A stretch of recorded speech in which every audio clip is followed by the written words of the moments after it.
4/4 beat එක play කරන්නේ කොහොමද කියලා. මේක basic 4/4 beat එකක්. මම ඔයාලට කියලා දෙන්නම් T වලින් T වල.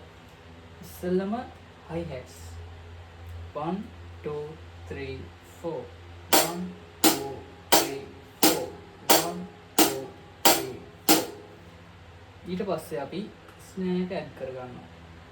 1 2 3 4 1 2 3 4. ඊට පස්සේ අපි bass drum එක add කරනවා. 1 2 3 4 1 2 3 4. හරි. අපි බලමු එහෙනම් කොහොමද play කරන්නේ කියලා.